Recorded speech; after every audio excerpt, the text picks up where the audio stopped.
नाजिर जी, क्या कहेंगे? आज आपका मुंबई का दौरा है और मुंबई के काफी लोगों से मुलाकात भी हुई, काफी चर्चाएं हुई, क्या कहेंगे इसमें? हमेशा मुझे तो मुंबई हमेशा बहुत पसंद आया है और जब भी मैं समुंदर की रेत पर चलती हूँ तो हमेशा सोचती हूँ कि मुंबई वाले क्या सोचते होंगे। कभी सोचती हूँ अंबानी जैसा सोचते होंगे, कभी सोचती हूँ कि फडणवीस जी जैसा सोचते होंगे, कभी सोचती हूँ कि हिंदुत्ववादी नेता एकनाथ शिंदे जैसा सोचते होंगे।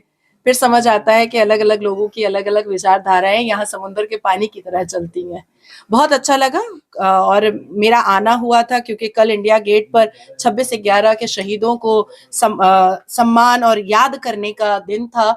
और हमारे महाराष्ट्र के मुख्यमंत्री फडणवीस जी की वाइफ के सहयोग से इतना बड़ा कार्यक्रम हुआ जिसमें नीता अंबानी जी का भी सहयोग रहा। उनकी भी स्पीच मैंने सुनी और one of the VIP guest में मैं मौजूद थी वहां पर। तो बहुत अच्छा लगा कि इतनी जिम्मेदारी के साथ इस राज्य के मुख्यमंत्री हर उन लोगों को चुन करके मंच पर चढ़ाए और जो सम्मान दिया है वो वाकई में सीखना है हम सबको। और मिसाल कायम किया है फडणवीस जी और उनकी वाइफ ने।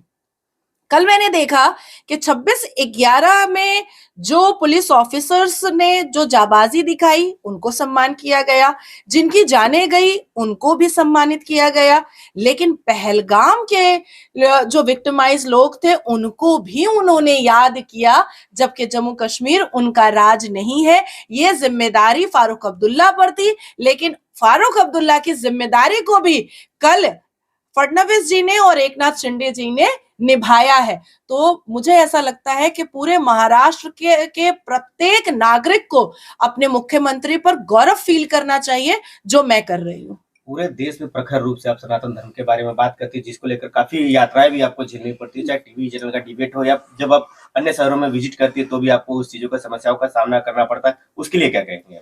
नहीं, मैं मेरी बहुत अच्छी ट्यूनिंग है पत्रकारों के साथ। और मुझे ऐसा लगता है कि पत्रकार ही वो है जो किसी जीरो को हीरो बना सकते हैं। सिर्फ आप व्यक्ति जो बोल रहा है सामने उसकी बातों में सच्चाई, तथ्य और सत्य होना चाहिए। अदरवाइज ऐसे बहुत सारे प्रवक्ता हैं जो प्रवक्ता बन करके आए लेकिन 8 दिन में वो गायब हो गए, वो दिखे नहीं। तो मुझे ऐसा लगता है कि पत्रकार अपना काम करते हैं और संवैधानिक तरीके से डेमोक्रेसी के 4th पिलर में आते हैं और सवाल पूछना उनका हक है, उनकी जिम्मेदारी है।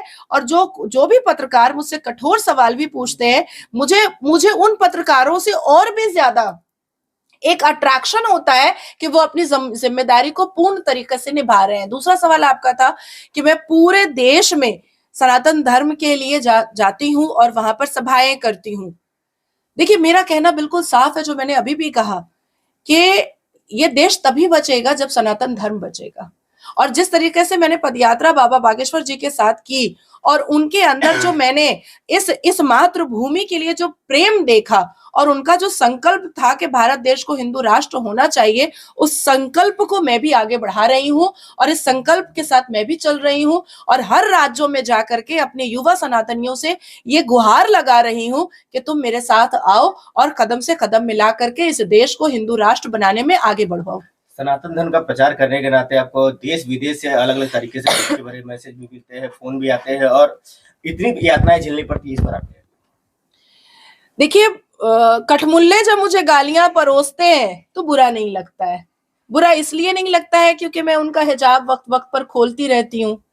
अब बाबरी मस्जिद बनाने का जो संकल्प हुमायूं कबीर ने लिया है, तो उसको तो उसकी औकात याद दिलानी थी कि भाई तू प्यारे नबी के नाम से मस्जिद बना। तो बाबर का काहे के लिए औरंगजेब का ठरकजेब काहे को बन रहा है? तो कठमुल्ले गाली देते हैं तो समझ में आता है, लेकिन लिब्रांडो हिंदू गाली देते हैं तो बड़ा आश्चर्यचकित हो जाती हूँ मैं।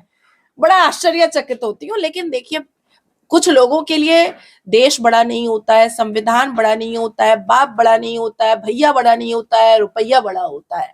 धमकियां अभी भी आप लोगों के सामने भी सऊदी अरबिया से आ रही थी। मुझे सऊदी अरबिया का नंबर था। धमकियां एयरपोर्ट से लेकर के कहीं भी जाऊं मैं, धमकी का सिलसिला लगा रहता है। लेकिन मैं ना रुकने वाली हूँ ना थमने वाली हूँ, मैं बस चलने वाली हूँ। अभी जब मैंने ऋषिकेश में माँ गंगे की आरती की तो मैंने अपनी स्पीच में उस मंदिर में खड़े होकर के ये कहा कि मुझे प्रेरणा और हिम्मत माँ गंगे से मिलती है, चाहे कुछ भी हो जाए वो चलती रहती हैं, मैं भी चलती रहूंगी।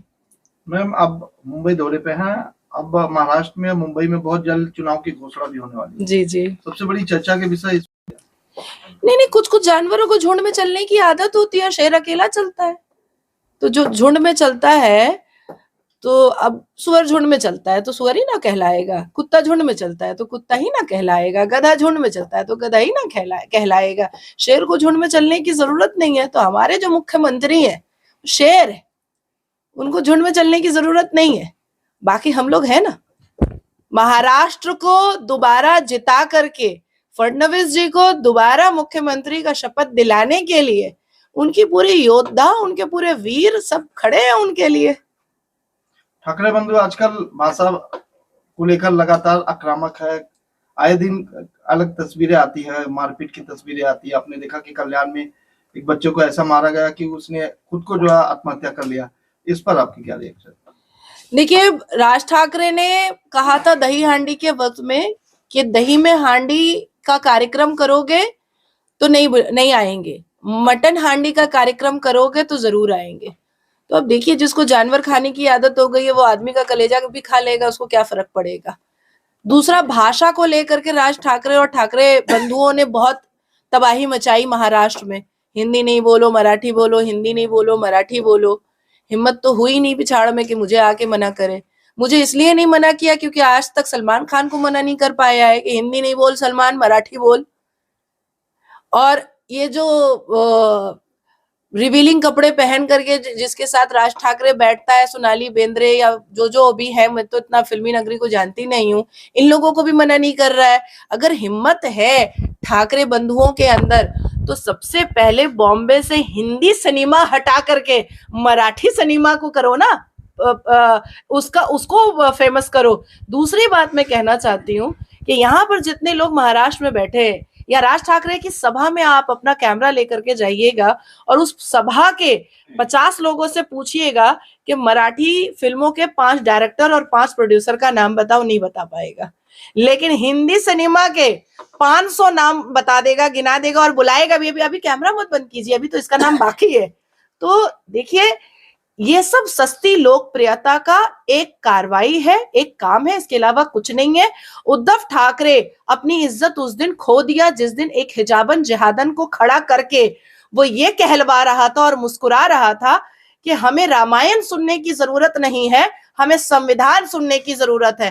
तो मैं उद्धव ठाकरे और उस हिजाबन और जिहादन को बताना चाहती हूँ कि उसी संविधान का आर्टिकल 44 यूसीसी भी है। तो यूसीसी आर्टिकल 44 से इतनी नफरत क्यों है? क्योंकि तुमको फोर्सम करने में कमी हो जाएगी, इसीलिए नफरत होता है।